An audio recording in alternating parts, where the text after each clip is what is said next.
I want to go into the Democrats' policies, but I want to give a general, for quickness sake, take on how the Republicans were going to get in no matter what, because although it is Donald Trump leading the Republicans, they could have had literally anyone at that point and they still would have won. So forget Trump and take it from a presentation point of view. One of the most important things in the US election especially is charisma and leadership skills, considering that the Democrats were basically using Biden as a puppet for their own game, like the same people forcing Stan Lee to do autograph signings despite him being in no condition to do so. It was nothing short of straight up elder abuse. This gives us two parts on how the Democrats lost favour. The first one being the people behind Biden were rightfully seen as cowards and were just using him instead of letting him out as soon as possible to take control. One of the biggest qualities of a leader is bravery. People aren't going to look at a party that hides behind a walking corpse as brave. The other part is Joe Biden himself. The dude literally had to be led by the blind because he doesn't know what day of the week it is. And my own dad, with his cerebral amyloid angiopathy and vascular dementia, where he should be non-verbal, even he can speak more sense than Biden. Do you really want to back a party where its leader can't even wipe his own arse? Of course you don't. But you think once they sorted that problem out, it should be good from there. No, it got worse, because even before getting Democrat leadership, Kamala was presented with a decent opportunity to show leadership by letting Trump decline the ABC debate and agreeing to go on Fox News. Let him throw his wobbler about not facing Biden and indulge him. I'm not saying no to a debate.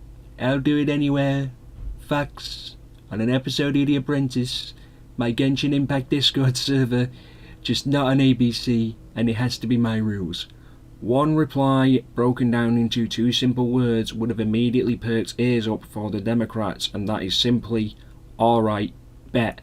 A brilliant opportunity wasted, which is exactly why people say Kamala ducked Trump.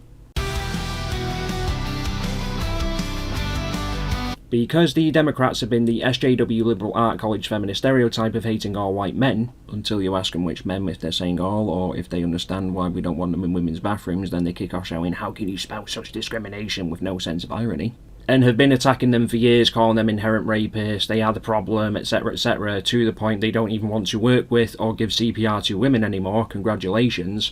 Once they realised they were going to lose, they made the White Dudes for Harris campaign in order to appeal to white male votes.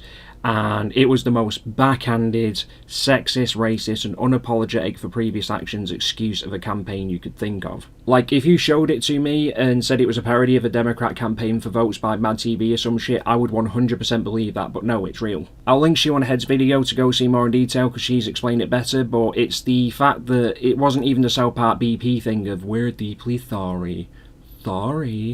We're sorry, because a nice long grovel, that's the only way they were getting any white male votes back, and even then it wouldn't have been much, because do they really think, after all the attacks on white men making us feel bad for existing to the point of a high rate of self-deletion, that white men were going to vote for them again? Of course not. They pissed them off too much and for too long.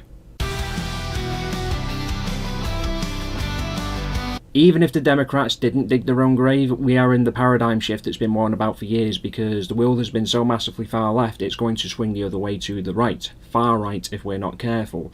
Because everything that the left used to stand for in being anti-establishment, freedom of the people, down with big corporate, etc., they've been those very things they preached against for quite a while now. So when you have a party being a part of the paradigm that's being shifted against, the odds were never in their favour. I actually spoke to someone on TikTok a bit ago, and they made a good point, actually. It wasn't just America that wanted to vote Trump in, it was the world. The world looked at America and said, please vote him in again.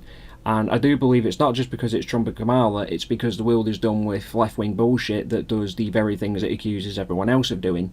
So the mindset of the rest of the world is, if Trump gets in and brings an end to the left-wing bollocks in the US, other countries can start to follow suit, where, for example, the UK looks at immigration and goes, what's that?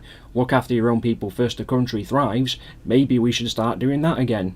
As I said, I've completely avoided the minefield of policies and topics like vote rigging, Roe v. Wade, and the Israel and Palestine conflict, because that's a set of whole different arguments. The point I wanted to raise is that just presentation and societal exhaustion alone is why the Democrats weren't getting in, and is how they handed Trump the keys to the White House.